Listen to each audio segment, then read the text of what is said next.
Oke, jadi waktu tadi kamu kasih persembahan itu, sebenarnya Tuhan Yesus perhatiin loh. Lu kan udah miskin banget. Lu kan punya alasan untuk nggak kasih persembahan. Pacar pelit atau teman pelit? Nah, coba ini. Kamu pilih pacar pelit atau teman pelit?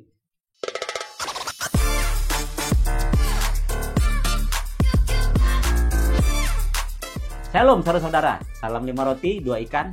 Buka hati, diberkati Tuhan. Kalau saya tanya kamu sekarang, kamu punya satu tokoh inspiratif nggak? Yang bisa menginspirasi kamu? Kira-kira profil kamu untuk tokoh yang menginspirasi kamu itu apa? Apa profilnya? Apakah kaya, pinter, konglomerat, atau gimana? Sukses? Hari ini, Tuhan Yesus mau mengajak kita melihat seseorang di dalam Alkitab, dan kiranya kita terinspirasi dari tokoh ini. Meskipun tokoh ini bukan siapa-siapa. Baik untuk saat ini, jadi kalau tokoh ini hidup di zaman ini, dia pasti kamu nggak anggap remeh dia. Apalagi di zaman itu, di zaman Tuhan Yesus hidup. Jadi tokoh ini sama sekali tidak memenuhi kriteria seorang public figure atau tokoh yang menginspirasi dunia. Siapa dia? Janda miskin. Judul topik kita hari ini adalah persembahan janda miskin dari Markus 12. Yuk kita baca. Jadi hari itu Tuhan Yesus ngajak murid-muridnya ke bait Allah. Terus Tuhan Yesus kepoin orang waktu kasih persembahan. Oke, jadi waktu tadi kamu kasih persembahan itu, sebenarnya Tuhan Yesus perhatiin loh. Jadi waktu itu Tuhan Yesus bersama murid-muridnya, lihat orang lagi kasih persembahan, terus Tuhan Yesus kepoin orang lagi kasih persembahan. Yang dikepoin Tuhan Yesus itu dua kelompok, satu janda miskin, satu lagi orang-orang kaya. Ya, yuk kita baca. Yang ganjil ayat yang dibaca cowok, yang genap dibaca cewek. Ya, mulai dari yang ganjil. 1, 2, 3. Pada suatu kali Yesus duduk menghadapi peti persembahan dan memperhatikan bagaimana orang banyak memasukkan uang ke dalam peti itu. Banyak orang kaya memberi jumlah yang besar.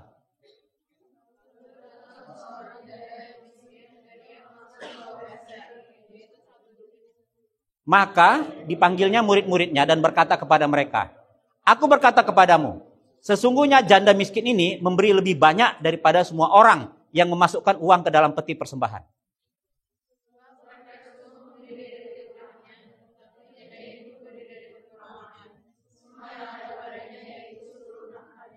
Mr. Agung, minta tolong Mr. Agung puterin video yang ada di situ.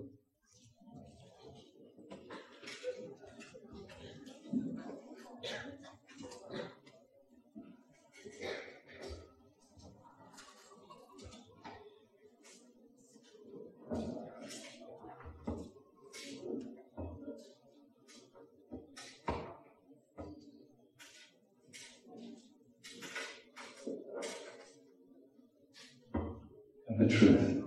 I say unto you that this all widow, I cast in more than they all. For all these have of their abundance cast in unto the offerings of God, but she of her penury has cast in all the living that she had. Ya, begitulah Tuhan Yesus kepoin. Iya ya. Oke, Mr. Agung, thank you.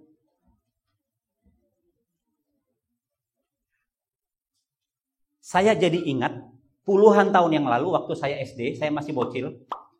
Saya ikut sekolah minggu. Tiap hari minggu saya ke sekolah minggu dan papa saya, mama saya kasih uang persembahan. Nah, uang persembahannya itu uang recehan ya. Zaman itu 50 ya. Ini nih yang dikasih ke saya untuk diberikan kepada Tuhan. Oke, dikasih 50. Tapi dulu 50 ini masih punya adik. Duit 25.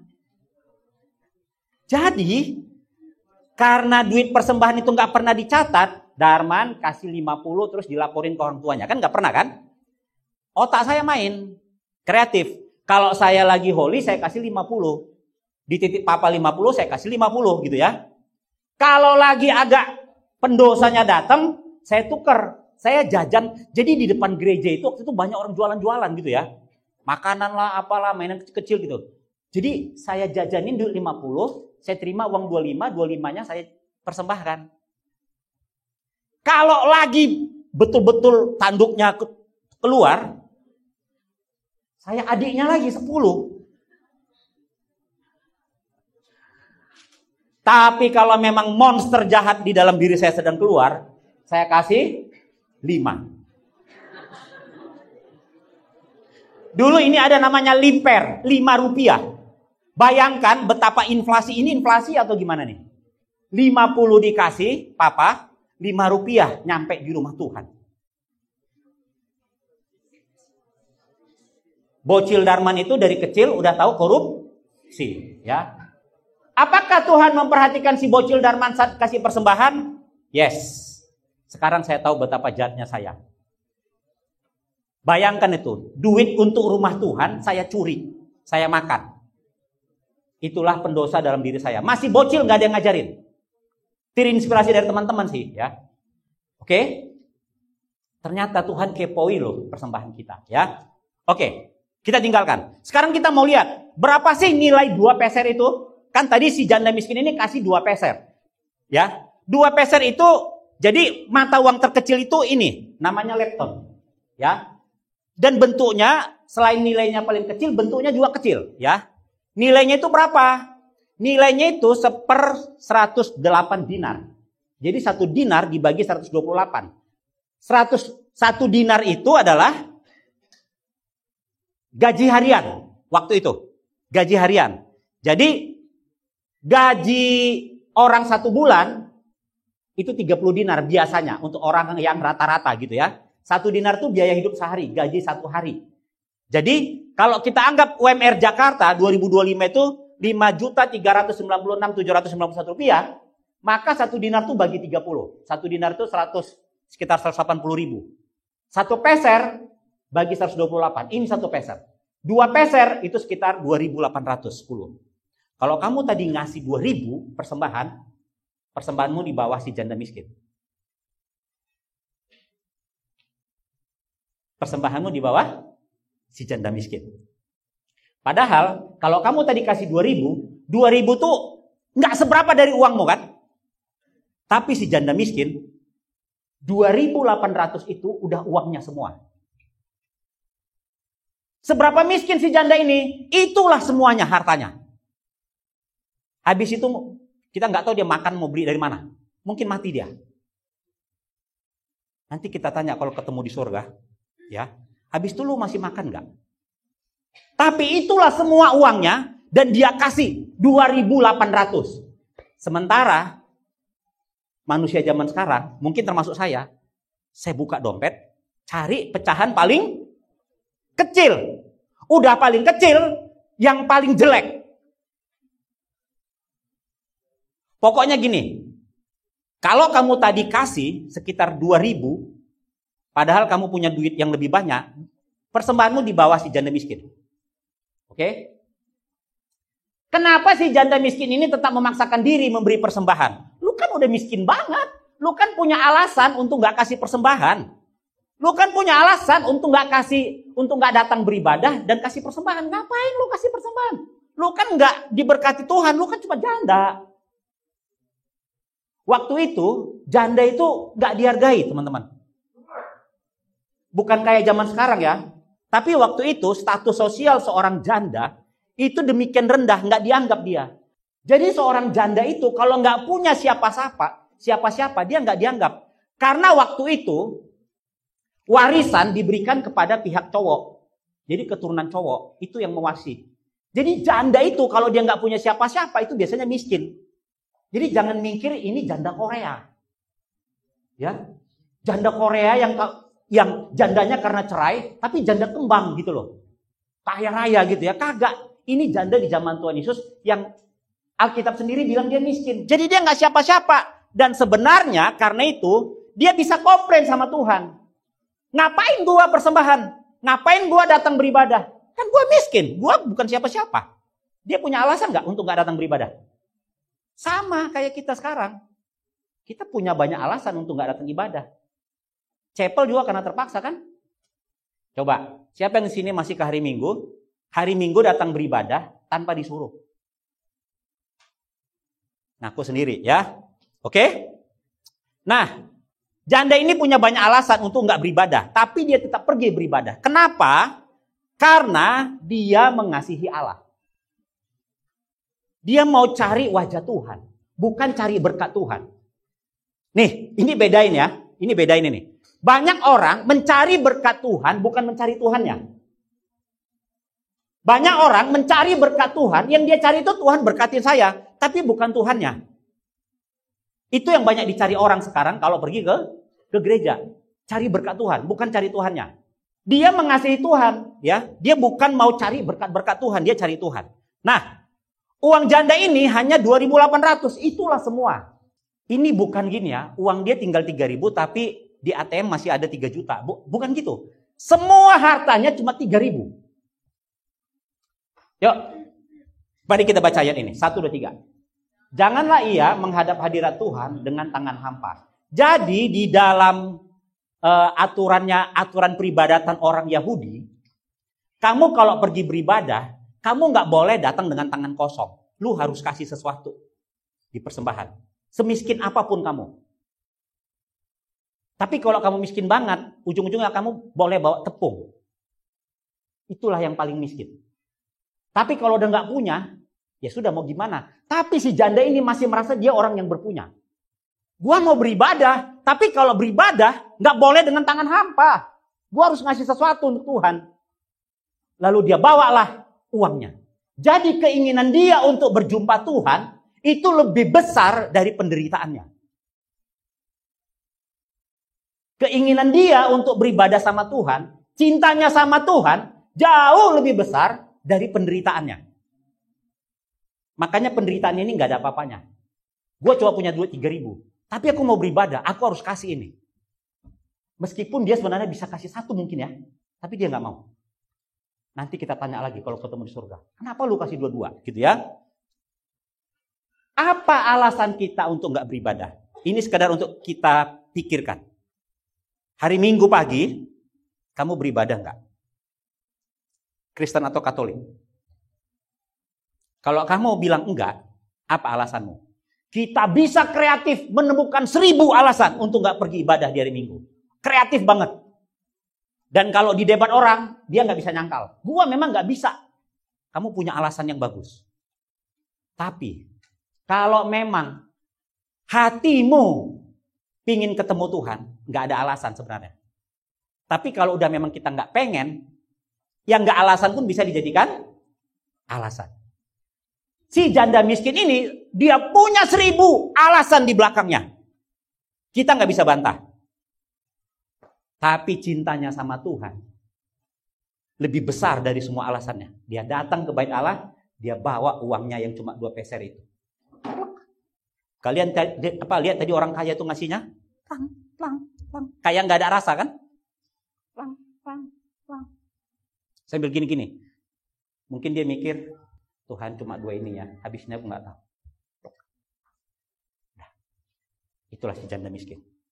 Ya. Apakah Tuhan hanya peduli pada kerelaan hati dan tidak memperhatikan jumlah? Nah, kita itu sering banget bilang begini nih. Yuk kita baca. 1, 2, 3. Hendaklah masing-masing memberikan menurut kerelaan hatinya. Jangan dengan sedih hati atau karena paksaan, sebab Allah mengasihi orang yang memberi dengan sukacita. Jadi yang kita selalu utamakan apa? Rela hati dan sukacita. Jadi gini nih. Mari sih saudara-saudara kita kasih persembahan.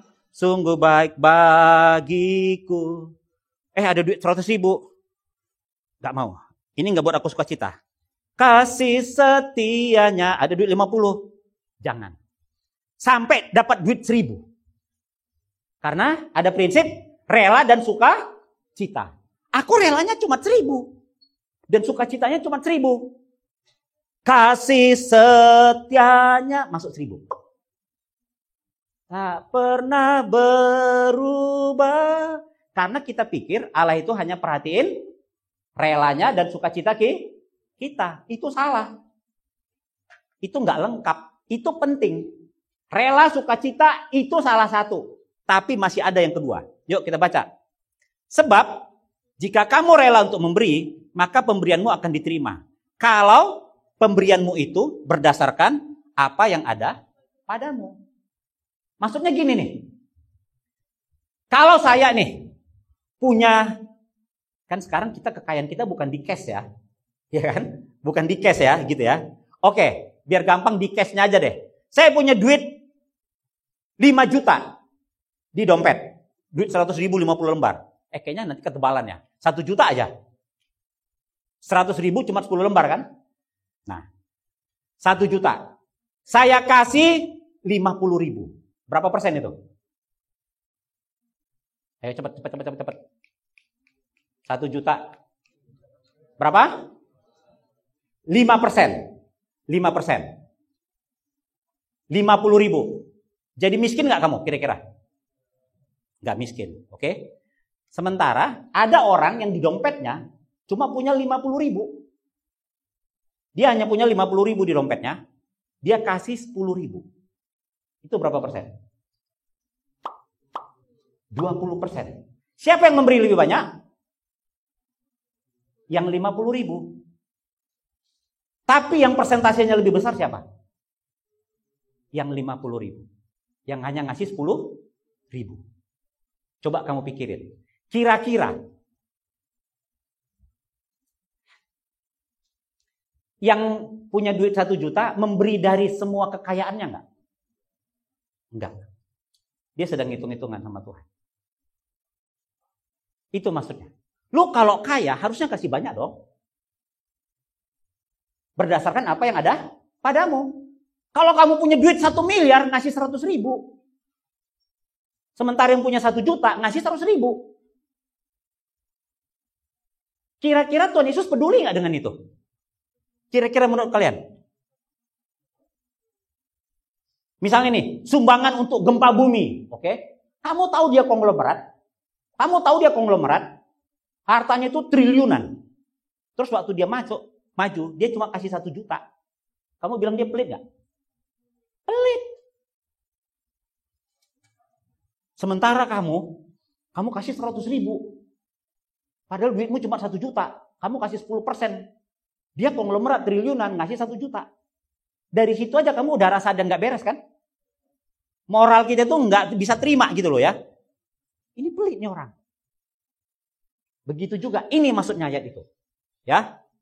Yuk kita baca. 1, 2, 3. Maka dipanggilnya murid-muridnya dan berkata kepada mereka, Aku berkata kepadamu, sesungguhnya janda miskin ini memberi lebih banyak daripada semua orang yang memasukkan uang ke dalam peti persembahan. Banyak itu masalah jumlah nggak? Iya. Dia beri semuanya loh, 100%. Dia beri semuanya. Jadi, waktu kamu berhadapan dengan kantong persembahan itu, ingat Tuhan kepoin. Tuhan kepo sama duit persembahan kita. Oke? Ini lagi. Janganlah ia menghadap hadirat Tuhan dengan tangan hampa. Nah, ini yang saya kutip tadi. Makanya si janda miskin itu bawa persembahan. Tapi masing-masing dengan, dulu di perjanjian lama, yang terjemahan lama ada kata sekedar. Tapi yang baru udah dibuang. Tapi masing-masing dengan persembahan sesuai dengan berkat yang diberikan kepadamu oleh Tuhan Allahmu. Nah, makin dikuatkan lagi nih. Jadi, kamu harus kasih persembahan sesuai dengan berkat yang udah Tuhan kasih sama kamu. Nah, itu maksudnya. Ayat ini gak usah ditafsirkan, harusnya udah bisa dimengerti ya. Seberapa berkat yang Tuhan kasih sama kamu, kasihlah menurut itu. Meskipun Tuhan gak tetapkan persentasenya. Sesuai dengan kebesaran hati. Jadi gini sebenarnya, teman-teman. Berapa jumlah persembahan yang harus kita berikan sama Tuhan? Yuk kita lihat ini satu ilustrasi ya. Suatu ketika saat berjalan-jalan, Raja Alexander yang paling besar dan agung di dunia saat itu, jadi Alexander the Great ya, bertemu dengan seorang pengemis yang minta uang. Dia pun lalu melemparkan sekeping uang emas kepada pengemis tersebut. Uang emas dikasih. Serdadu di sampingnya kaget gitu ya. Kaget. Loh, yang mulia, bukankah sekeping uang tembaganya udah cukup? Ngapain kasih emas? Tembaga aja yang dikasih udah cukup. Udah senang dia. Ngapain kasih emas? Lalu jawab Alexander, uang tembaga memang cukup untuk seorang pengemis. Tapi uang emas sesuai untuk seorang raja agung. Jawab Alexander, gua ini raja besar. Nggak pantas kalau gua ngasih uang tembaga. Itu maksudnya. Nggak pantas. Gua raja. Malu dong raja ngasih uang tembaga. Coba kalau saya persembahan. Ini Darman ini ya. Saya bukan orang kaya. Tega nggak saya ngasih persembahan 2.000 lagi? Gak tega saya. Kalau saya di gereja saya nggak tega ngasih 5.000. Malu dong man. Lu memang bukan orang kaya, tapi emang lu harus ngasih 2.000. Emang cuma 2.000. Mikir dong.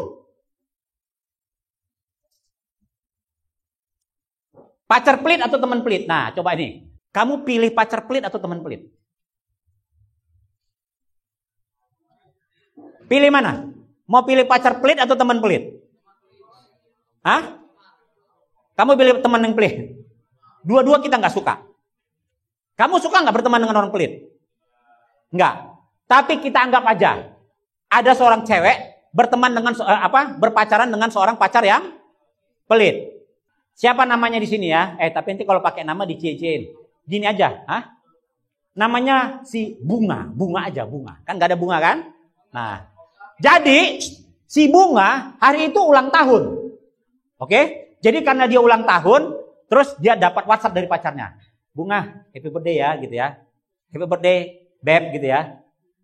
Aku udah kirim sesuatu loh untukmu, kata. Wah, datang si Bunga. Apaan tuh? Adalah biar kamu surprise gitu ya. Ih, kasih tahu dong, masa itu aja susah. Biar surprise, tunggu aja. Tunggu aja, bentar lagi sampai kok, katanya. Terus ditunggu, akhirnya sampailah hadiahnya.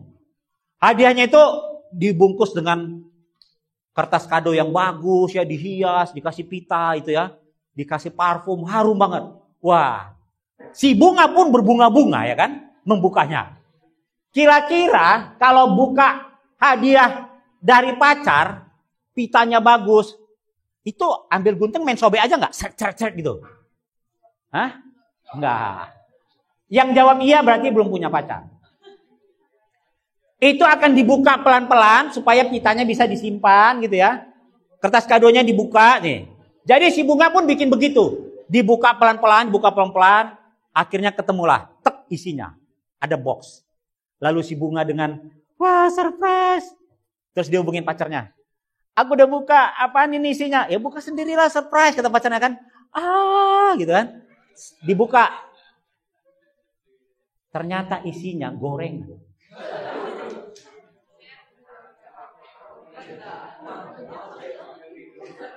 Gorengan hadiah ulang tahun. Padahal pacarmu baru dibelikan mobil sama papanya. Artinya dia bukan orang miskin. Dia bukan orang miskin, dia punya duit. Dia bisa beliin kamu coklat yang mahal. Tapi dia cuma beliin kamu gorengan. Di hadiah, di hari ulang tahunmu. Kira-kira diputusin gak pacarnya? Hah? Kalau saya tanya cewek-cewek. Kamu mempertimbangkan untuk mutusin gak?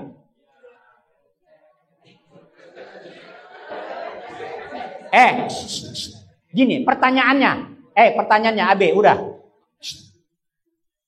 Pantas nggak hadiahnya? Nggak pantas. Kamu sendiri tahu, dia orang kaya, dia punya duit. Dia baru beli sepatu harga 3 juta, harga 5 juta dia baru beli iPhone. Masa sih gua ulang tahun? Biar surprise, batagor depan sekolah yang dikirim. Nggak pantas. Nah, itulah. Kamu kalau kasih persembahan sama Tuhan, kamu kasih yang pantas nggak sama Tuhan, ya? Jangan pelit sama Tuhan. Kira-kira kamu pikirin. Ini hanya untuk orang yang mau memberi ya. Kalau kamu merasa gini, enggak, aku nggak mau kasih untuk Tuhan, ya sudah nggak apa-apa, nggak apa-apa. Tuhan nggak butuh duit kamu.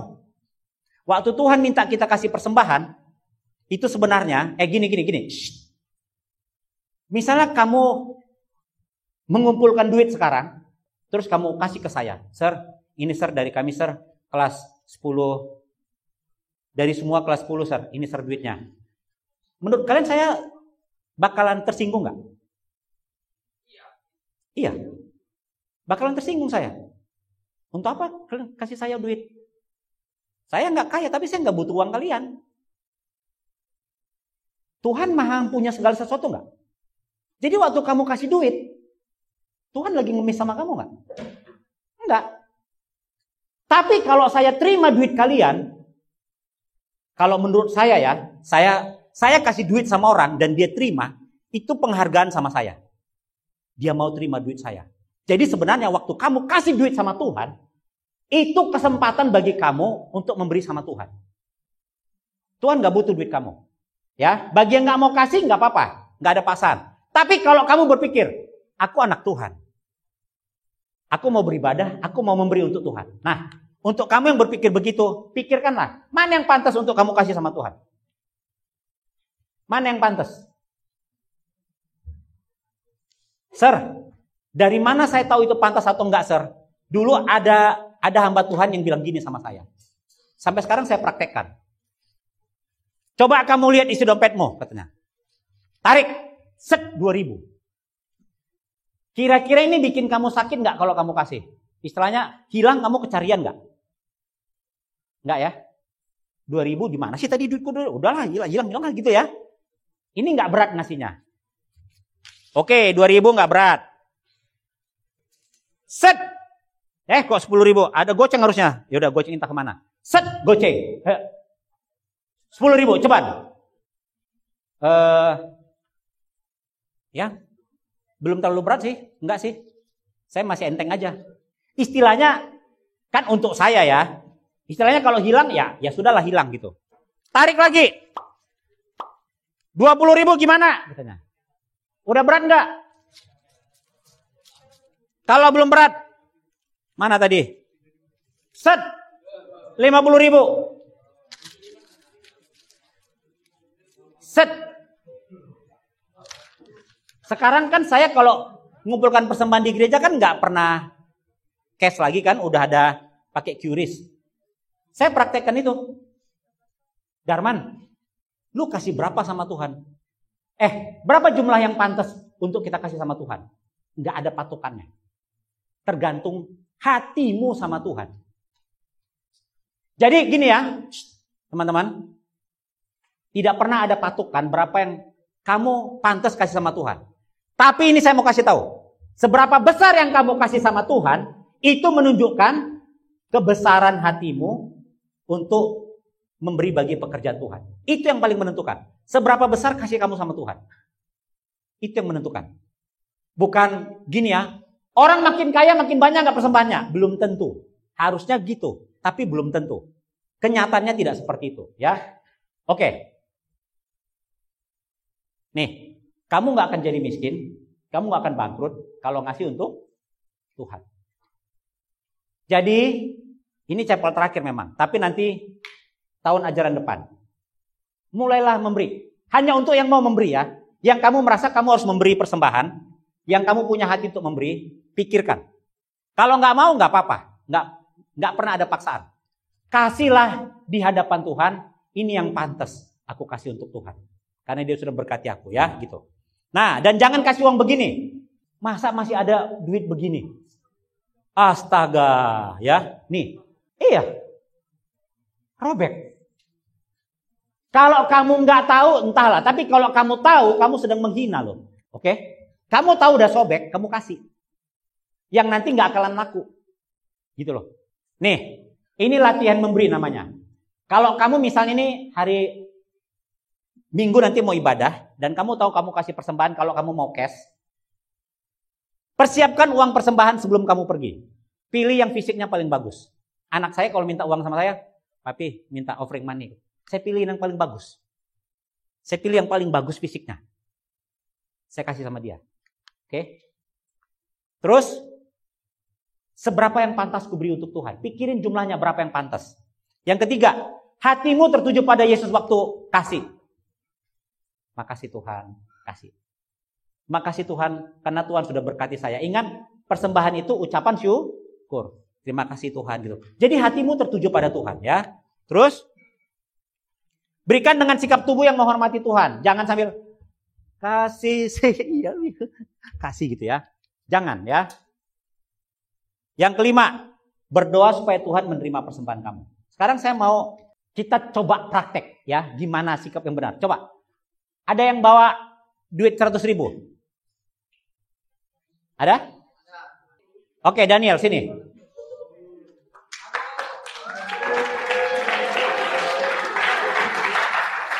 Naik.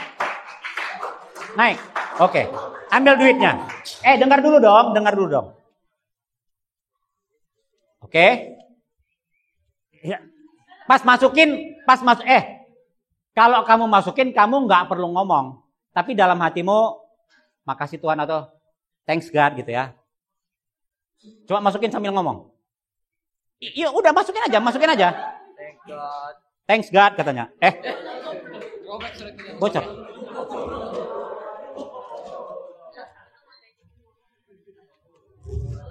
Oke. Thanks God bilang. Thanks God. Berdoa supaya ini diterima oleh Tuhan. Oke? Tapi meskipun kadang mungkin Daniel nggak bisa memberi sejumlah itu tiap hari, nggak apa-apa. Jadi ini maksudnya bukan harus segitu, tapi ya gini, pikirkan hari ini aku ngasih berapa sama Tuhan ya? Hari ini berapa jumlah yang bisa aku kasih untuk Tuhan? Oke Dan, ambil duitmu, ambil. Oke, thank you ya. Oke, kita kasih tepuk tangan untuk Daniel.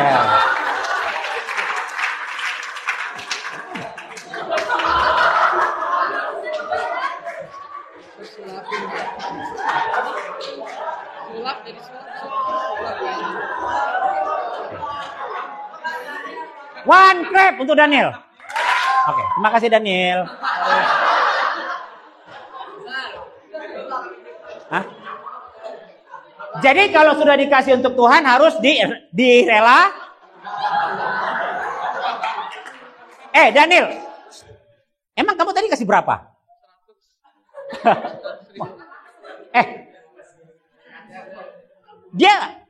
Dia kasih berapa tadi? 100 atau 1000?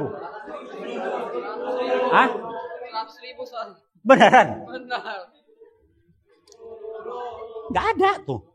Waduh. Coba saya siapa? Aku cari deh soal. Ya udah, coba. Tadi kasih gimana? Thanks God bilang, masukkan. Thanks God. Udah. Dia kasih berapa? Berapa? 100.000.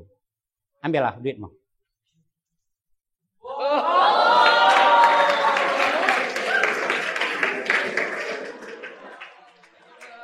Oke. Ingat teman-teman, berapapun besarnya yang kamu kasih sama Tuhan, kalau itu memang berdasarkan apa yang kamu punya, kamu rela, kamu sukacita, Tuhan akan terima. Dan yang ingat, kamu nggak akan pernah miskin, kamu nggak akan pernah sengsara karena memberi untuk Tuhan. Tuhan pasti akan cukupkan, Tuhan pasti akan berkati. Jadi kalau memberi untuk Tuhan, apa yang pertama? Dengan rela, sukacita, terus sesuai dengan berkat yang sudah Tuhan kasih. Yuk ulangin. Yuk yang pertama apa? Dengan apa? Sukacita. Terus yang kedua? Dengan rela. Yang ketiga? Sesuai dengan yang Tuhan kasih. Yang sepantasnya untuk Tuhan. Mari kita berdoa.